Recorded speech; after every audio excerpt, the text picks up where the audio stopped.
This final set of slides talks about the TracerLPM package, and I'm going to provide an outline of each of the lump parameter models that's provided within this Excel macro workbook system. You won't need to necessarily use all these models for your assignment. You should be able to build a conceptual model of the Tamala limestone on Rottnest and then apply only the lump parameter models that are suitable to the carbonate system.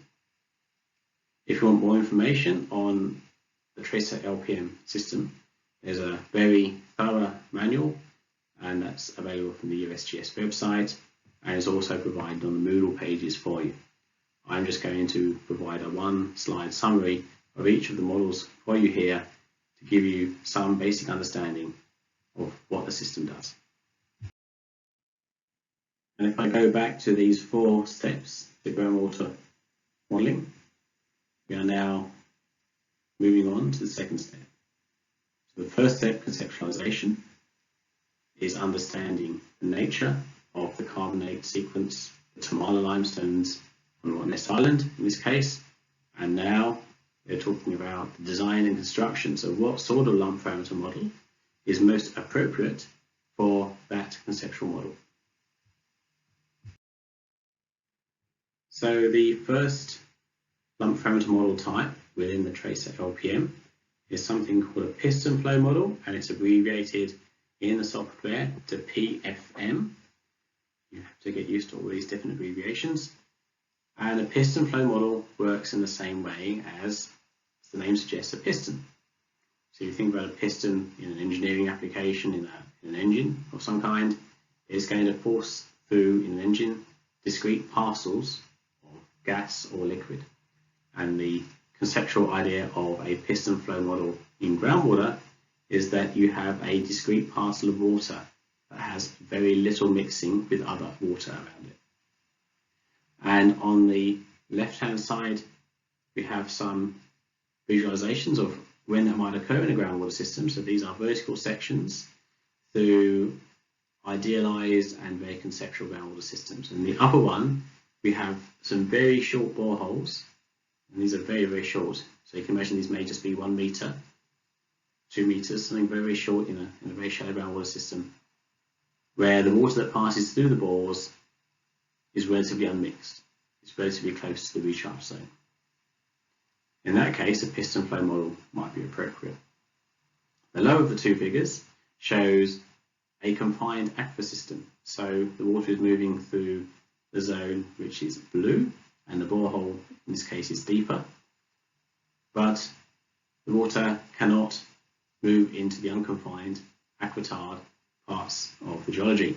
So recharge is from a very limited zone on the left-hand side of the lower cutaway section, and then the water moves in discrete parcels towards the bore and past the bore, and the piston-flow model may be appropriate in this setting.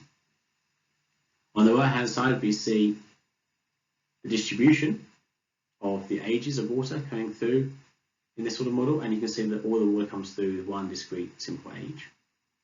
The coding behind this sort of model is quite straightforward and quick, which means if you run this model in TracerLPM, you'll get a result very, very quickly, almost instantaneously. The question for the assignment is whether this flow model is appropriate for a carbonate system where you have a largely unconfined aquifer. Another lump parameter model contained within the TracerLPM system is an exponential mixing model, or EMM. And visualization on the left-hand side shows the context for a suitable application of an exponential mixing model. And it says here, it's applicable to homogeneous, unconfined aquifers of constant thickness receiving uniform recharge. So a homogeneous, unconfined aquifer is similar to the Tamala limestone of constant thickness. No, that's not too bad either. And receiving uniform recharge. So it has recharge over the whole area, which would be true if there's no confining layers. So this might be an appropriate model for the Tamala limestone. And the reason why an exponential mixing function is used is because the ages of the water will vary with depth, being younger near the surface and older further down. And if you have a borehole which is unscreened, so it's open all the way down, so it can take water from all different water levels, it will have a mixture of ages, and you can apply an exponential distribution to that. And it's also useful for bores or springs or sampling points where you're integrating the whole of an aquifer system. So this is another option available to you, and here on the right hand side you can see the distribution, and again you can see it's very different from the piston flow with a decreasing fraction of water the older it gets. The next lump parameter model you might want to implement in TracerLPM is this one. It's the Exponential Piston Flow Model, or EPM, and this combines elements of the last two lump parameter models. So it allows for the exponential function, that's on the left hand side of the conceptual figure.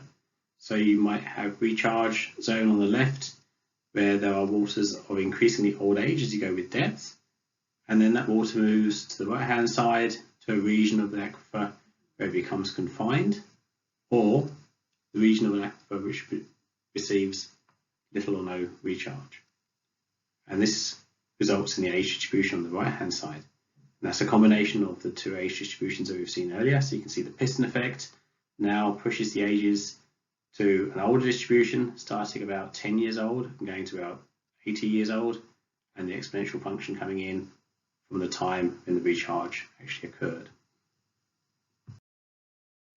The fourth type of lump parameter model available in TracerLPM is the partial exponential model, or PEM, and as the name suggests, this implements as part of the exponential function. So the example on the left hand side shows that the sampled portion of the groundwater in this example is just the lower part, which will be the older water, and the unsampled part is in the upper portion. And as you'll know from your borehole design lectures, typically you'll have a borehole which is screened down to a certain depth, and that depth is where you'll be sampling your groundwater, typically for water supply, for drinking, for potable water. So this example will be a relevant example for boreholes which may have been designed for public supplies, and where the bores are sampling groundwater at depth, and the partial exponential function therefore disregards the upper portion of the aquifer, which is of a younger age, and it results in an age distribution rather similar to the previous example, which is shifted to an older age because you're not sampling the younger waters near the surface. The final lump parameter model in TracerLPM is a dispersion model, or DM. So this model has two parameters. It's the mean age of the groundwater that's going to be sampled, and a parameter which reflects the dispersion of that water. So that's dispersion between the source region and the sampling point. And the dispersion model covers a whole range of different aquifer scenarios.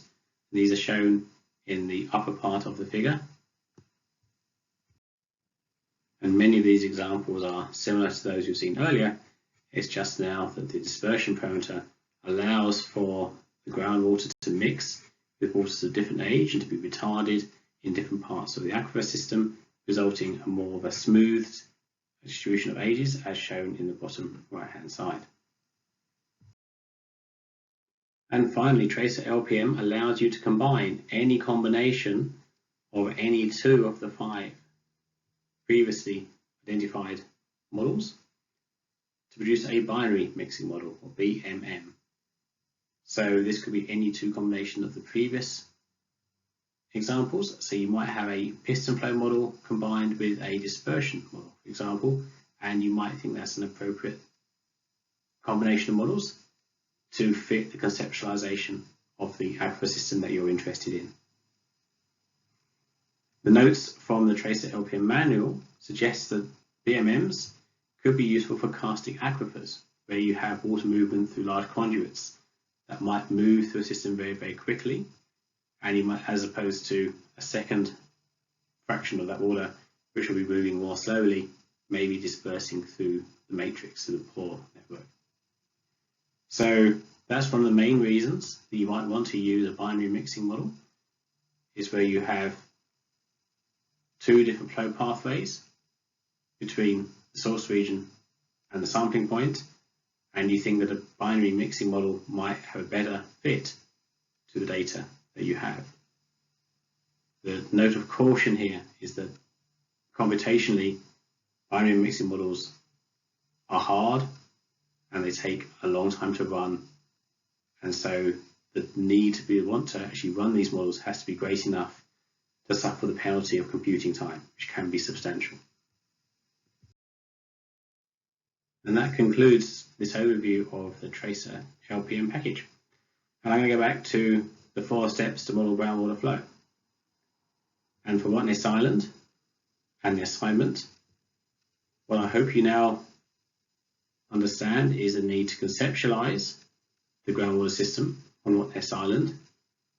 And by conceptualizing it correctly, you will have some good idea as to which of the many combinations or lump parameter modeling available to you would be the most appropriate ones to model the groundwater age distribution on Rottnest Island. So that's step 2. And then in the assignment itself, there's a series of questions, which is essentially encouraging you to think about how you might calibrate or undertake sensitivity analyses by making multiple model simulations of groundwater ages from different bores, and to compare different types of LPM to get an understanding of how reliable your groundwater age estimate is and what the uncertainties might be. So that's the point of the assignment, is to help you work through these different steps in groundwater modelling. And the specific example is of a karstified carbonate island system in Rottnest Island, where we're going to apply one or more lump parameter models to understand the mean residence time or age of the groundwater resource there in the freshwater lens. And the reason for doing that is because it helps us understand the sustainability of our use of that water resource now and into the future.